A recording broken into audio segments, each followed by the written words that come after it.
बार कुछ लोगों को समझाने के लिए कटु हो जाना होता है, तब मैं इस रास्ते को अपनाती हूँ और अपनी बात आप तक पहुँचाती हूँ। आपने ताली बजाई, आपका बहुत धन्यवाद। क्योंकि बात में कुछ बात हो, वो बात होनी चाहिए। अब आपकी तालियों की आकांक्षा रखती हूँ और मंच से भी मन मांगती हूँ कि बात में कुछ बात हो, वो बात होनी चाहिए। जीत होनी चाहिए या मात होनी चाहिए। और पीठ पीछे कुछ भी कहना तो बहुत आसान है, सामने से कह सको औकात होनी चाहिए।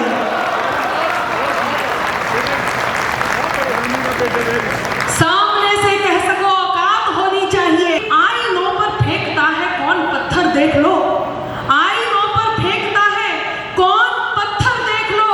है विशैला देश में अब कौन शासक, देख लो। और बादियों तक बीन लेकर बाद में जाना कभी। यदि आपको समझ में आया तो चौथी पंक्ति पर आपका मन मिलेगा कि बादियों तक बीन लेकर बाद में जाना कभी। पहले अपनी आस्तीनों को झटक कर देख लो कि बादियों तक बीन लेकर बाद में जाना कभी। पहले अपनी आस्तीनों को झटक कर देख लो।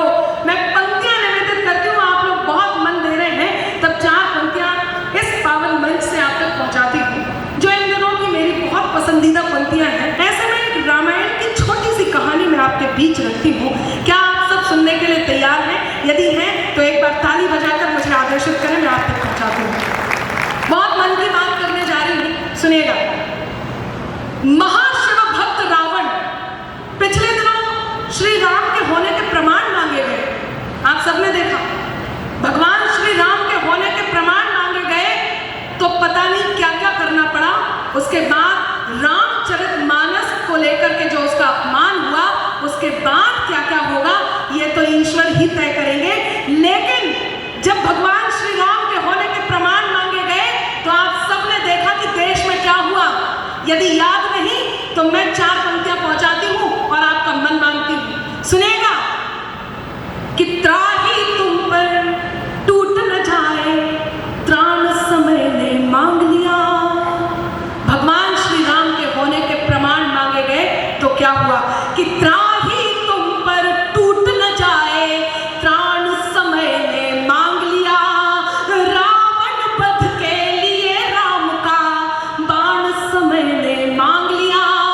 रावण वध के लिए राम का बाण समय ने मांग लिया। मांग रहे थे कल तक जोहा प्रमाण राम के होने का। मांग रहे थे कल तक जोहा प्रमाण राम के होने का। उनसे उनके ही होने का प्रमाण समय ने मांग लिया। उनसे उनके पहुंची है बात। मेरे साथ कहें जय जय श्री राम, जय जय श्री राम, जय श्री राम। क्या शानदार सुन रहे हैं, अच्छे से कह लीजिए, बहुत शानदार। लेकिन आप सुन रहे हैं, अब वहीं से बात को उठाती हूँ। बहुत मन से आप सुन रहे हैं। बाबूजी, आप लोगों का आशीर्वाद मिल रहा है तो मैं बहुत खुश हो रही हूँ और यही आशीर्वाद मुझे मिलता रहे। वरना मैं एक बात बताती हूँ, पिछले दिनों अभी आदरणीय गजेंद्र जी बता रहे थे, जब सब सत्र चलता है तो वहाँ के क्या क्या एक्सपीरियंस होते हैं, अनुभव साझा कर रहे थे। मैं सत्र का एक अनुभव साझा करती हूँ।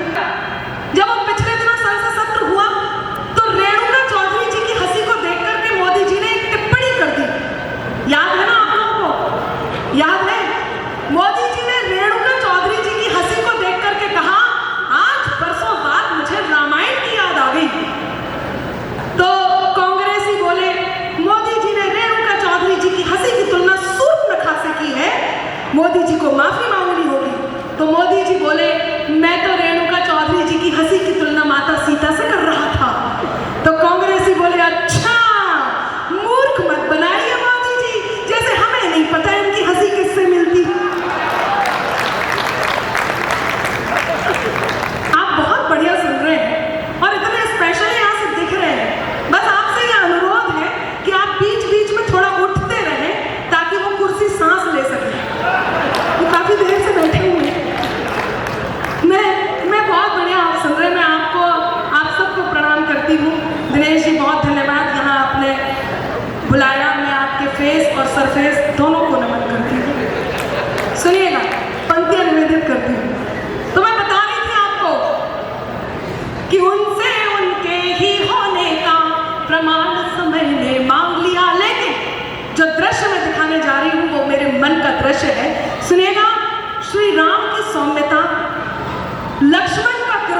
और ऐसे में महाशिव भक्त रावण, महाविद्वान रावण, वो परम शिव भक्त रावण जो अपने ही शिव जी का धनुष नहीं उठा पाते, क्या कारण रहा होगा? यदि आपको मुझ पर थोड़ा सा विश्वास हो तो आपकी इस धरती की बेटी अनामिका ने अपने तरीके से एक तर्क रखने का प्रयास किया। क्या कारण हुआ होगा कि रावण वो धनुष नहीं उठा पाए? मैं मेरी दृष्टि आपके बीच रखती हूँ, आपका मन मानती हूँ, सुनिएगा। दिल में जगह नहीं थी बिल्कुल, हर धड़कन पर लिखे थे। इस पे